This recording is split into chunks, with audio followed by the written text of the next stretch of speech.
Hello students, you all are fine।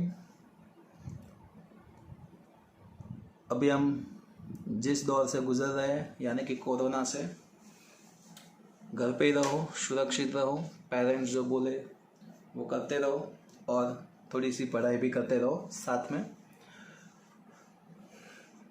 ज़्यादा कुछ नहीं बोलते हुए हम आगे हमारी पढ़ाई स्टार्ट करते हैं। अब तक हमने इलस्ट्रेशन नंबर 10 तक देखा। 10 में मैंने आपको बताया उस तरीके से कि भाई पार्टनर्स के बीच में क्या क्या शेयर होता है और उसकी जनरल एंट्री कैसे करते हैं। अब ये सब में हम जनरल एंट्री नहीं करेंगे, डायरेक्टली उसके अकाउंट में हम ट्रांसफ़र करेंगे। मैंने आपको पहले भी बताया था कि क्या पार्टनर्स के अकाउंट में क्रेडिट होता है, क्या पार्टनर्स के अकाउंट में डेबिट होता है। अगर आप भूल गए हो तो एक बार इलस्ट्रेशन नंबर 10 और उसकी जो थियोरी करवाई थी वो एक बार रिपीट कर लो तो थोड़ा अच्छा रहेगा। इसके लिए ये सम थोड़ा डिफरेंस बोला इसीलिए जाता है क्योंकि अब तक हमने जो भी सम किए उसमें सिर्फ रिवैल्यूएशन अकाउंट ही बनाते थे और सेकंड बैलेंस शीट बनाते थे। अब ये जो सम है यानी कि 11 नंबर, इसमें हम रिवैल्यूएशन अकाउंट भी बनाएंगे, पार्टनर्स कैपिटल अकाउंट भी बनाएंगे और बैलेंस शीट भी बनाएंगे। मैंने यहाँ पे कुछ बना के रखा है, आपको दिखा दूँ। ये रिवैल्यूएशन अकाउंट है, पार्टनर्स कैपिटल अकाउंट। इसमें दो पार्टनर्स है तो हम दोनों का डिफरेंट अकाउंट नहीं बनाते हैं, एक साथ ही बना देते हैं। Particular Rajesh Jagdish, particular Rajesh Jagdish. राजेश की अमाउंट होगी वो राजेश के कॉलम में लिखेंगे, जगदीश की होगी वो जगदीश के लिए लिखेंगे। ओके, तो एक ही साथ में दोनों आ जाएगा। उसके बाद बनाया है कुछ बैलेंस शीट। तो चलिए सम स्टार्ट करते हैं। कैसे करना है तो सबसे पहले हम सम करते हैं। क्या बोला है उसमें, from the following information pass the necessary journal entries and prepare a revaluation account and a balance sheet after the effect of revaluation account in book of Rajesh and Jagdish. Rajesh and Jagdish are the partners sharing profit and loss in the ratio 3:2। So यहाँ पे राजेश लिख देता हूँ and Jagdish, उनका ratio दिया है 3:2 यानी कि 3/5 2/5। So Rajesh and Jagdish are the partners sharing P&L ratio 3:2. Balance sheet of the firm as on 31st March 2017 is as below। अब देखो बैलेंस शीट यहाँ पे दी है, हम देखते हैं क्या है बैलेंस शीट में। तो बैलेंस शीट में हमको सबसे पहले दिया है capital Rajesh and Jagdish 1,40,000 and 60,000। General reserve 10,000। ये जनरल रिजर्व मैंने बोला था पार्टनर्स के बीच में शेयर होता है, तो इसको कहाँ लिखना है तो पार्टनर्स के कैपिटल अकाउंट में। ये क्रेडिट साइड है यानी कि क्रेडिट साइड लिखेंगे और इसको ओल्ड रेशियो में हम शेयर कर देंगे यानी कि 3:2 में। प्रॉफिट एंड लॉस अकाउंट ये भी पार्टनर्स के बीच में शेयर होता है, same to same general reserve के जैसे एंट्री देंगे। 15,000 को 3:2 में हम शेयर करेंगे और दोनों पार्टनर्स के कैपिटल अकाउंट में क्रेडिट साइड लिखेंगे। क्रेडिटर्स वो तो बैलेंस शीट में आता है।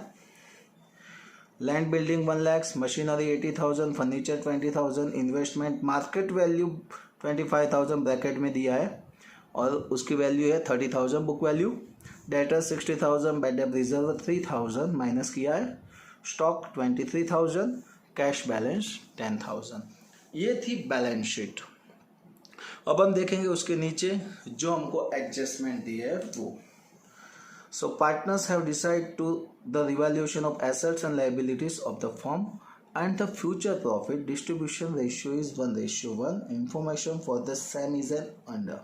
So यहाँ पे न्यू रेशियो भी बोला है 1:1, लेकिन ये चैप्टर में हमको न्यू रेशियो की कोई ज़रूरत नहीं है, हमको यहाँ पे सिर्फ ओल्ड रेशियो ही चाहिए था, मिल गया। चलिए अब हम टिक मार्क करेंगे एडजस्टमेंट को। Land building value is to be increase by 20%। So land building. The value of machinery and furniture is to be decreased by 20%. So machinery and furniture. Now bad debt reserve is not required. Yes, this is a different adjustment. ये भी हम solve करेंगे। Debtors पे हम tick mark कर देते हैं। 3,000 repairing expense is required in stocks. So stock पे टिक मार्क करेंगे। An amount of ₹5,000 among creditors is now not to be paid, which is to be recorded यानी कि क्रेडिटर्स पे टिक मार्क आएगा। Outstanding expect 6,000 and income receivable 8,000। So इसको हम यहाँ पे टिक मारेंगे क्योंकि बैलेंस शीट में ऐसा कुछ है नहीं। The investment is to be shown at market value. So यहाँ पे इन्वेस्टमेंट पे हम टिक मार्क कर देते हैं। सो ये हम सम स्टार्ट करते हैं, कैसे लिखना है वो आप ज़रा ध्यान से देख लेना। चलिए स्टार्ट करते हैं। सबसे पहले दिया है कैपिटल। सो अब तक हम क्या करते थे, ये कैपिटल बैलेंस शीट में दिखाते थे, बट यहाँ पे हमने ऑलरेडी कैपिटल अकाउंट्स बनाए हैं। क्रेडिट साइड लिखा है तो हम क्रेडिट साइड लिखेंगे बैलेंस 1,40,000 एंड 60,000। फिर जनरल रिजर्व, मैंने अभी बोला आपको कि जनरल रिजर्व पार्टनर्स के बीच में शेयर होगा। क्रेडिट साइड है तो पार्टनर्स के अकाउंट के क्रेडिट साइड जनरल रिजर्व। 10,000 को 3:2 में हम शेयर करेंगे तो 10,000 इंटू 3/5, 10,000 इंटू 2/5 करेंगे तो 6,000 एंड 4,000। सो जिसमें जितनी अमाउंट आती है वो हम लिखते हैं। फिर P&L अकाउंट्स तो वो भी पार्टनर्स के बीच में शेयर होगा। क्रेडिट है तो क्रेडिट साइड लिखेंगे। 15,000 को 3:2 में कन्वर्ट करेंगे। 15,000 इंटू 3/5 सो आएगा 9,000 एंड 15,000 इंटू 2/5 यानी कि 6,000। अब आया क्रेडिटर्स, तो क्रेडिटर्स तो पार्टनर्स के बीच में शेयर नहीं होता है तो बैलेंस शीट में लिखेंगे। ऊपर थोड़ी जगह छोड़ देंगे, क्यों छोड़ेंगे, यहाँ कैपिटल लिखना है इसीलिए क्रेडिटर्स 95। सर कैपिटल लिखना है तो हाँ, इसका हम टोटल लगाएंगे, जो भी बैलेंस मिलेगा उसको हम बैलेंस शीट में ट्रांसफर करेंगे इसीलिए। चलिए अब देखते हैं एसेट साइड्स। देखिए सबसे पहले दिया है land and building 1 lakh, adjustment है तो 100 इनर में लिखेंगे। फिर बोला है मशीनरी 80,000 तो हम लिखेंगे मशीनरी 80,000। फिर बोला है फर्नीचर, कुछ अमाउंट है 20,000।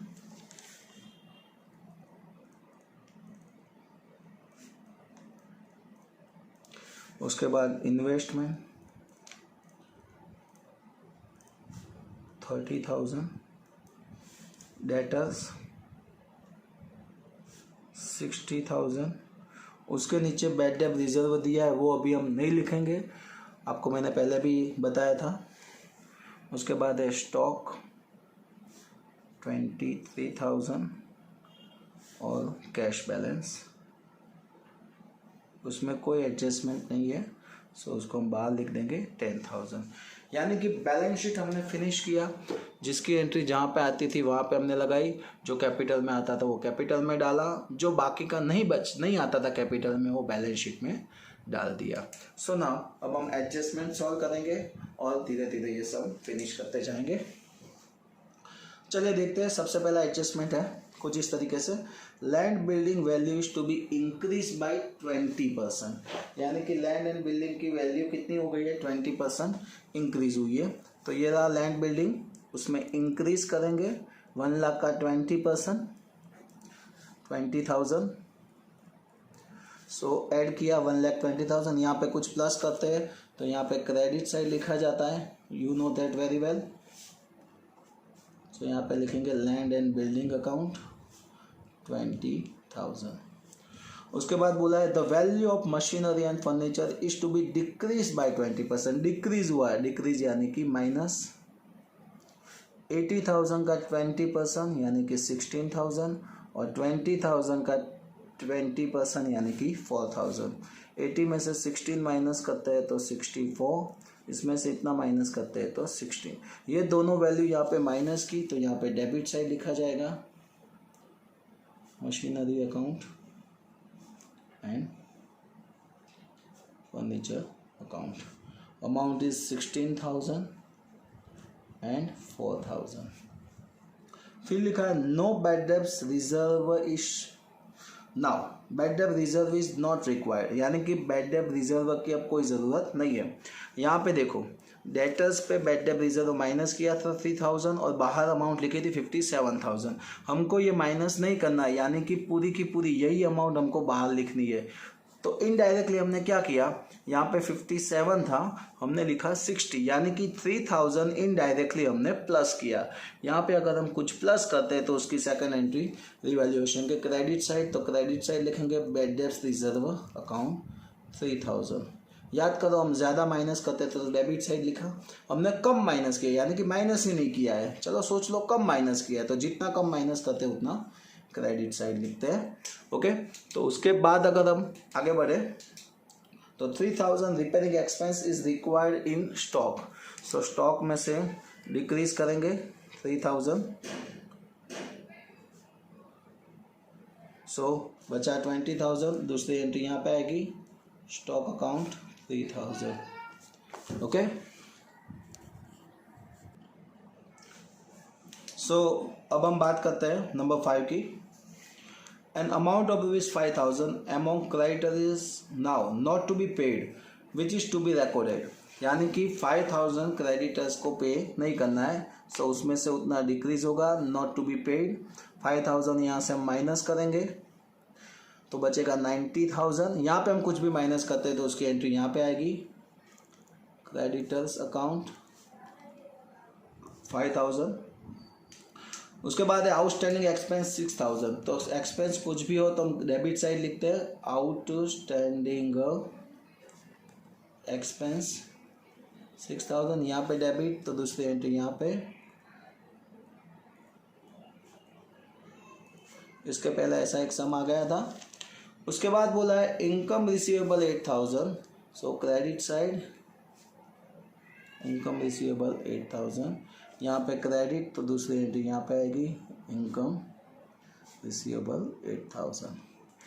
Okay, number 7, the investment is to be shown at market value, so यहाँ पे देखो इन्वेस्टमेंट की मार्केट वैल्यू है 25,000, बाहर दिया है 30,000, हमको 25 करना है यानी कि डिक्रीज हो गई 5,000, 30 में से 5 माइनस करेंगे, बाहर 25 लिखेंगे, यहाँ पे कुछ भी माइनस करते हैं तो यहाँ पे आएगा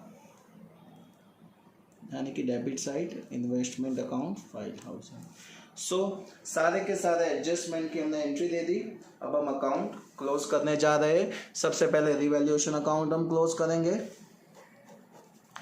सो इसके क्रेडिट साइड का हम टोटल लगाते हैं 20,000, 3,000, 5,000 प्लस 8,000 यानी कि 36,000।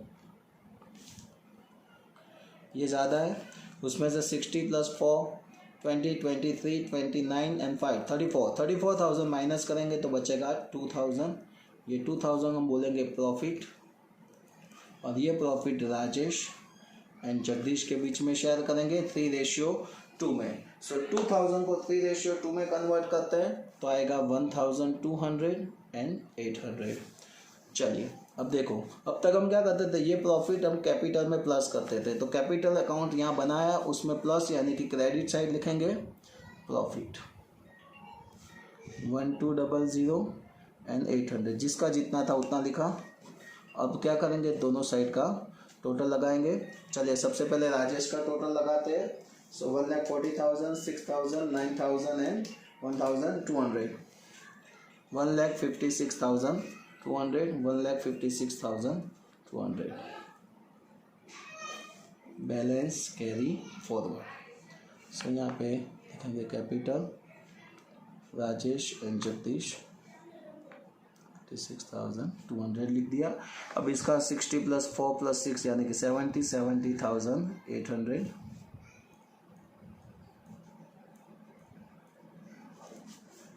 70,800। ओके, अब ये दोनों का हम टोटल लगाते हैं तो टोटल कितना आएगा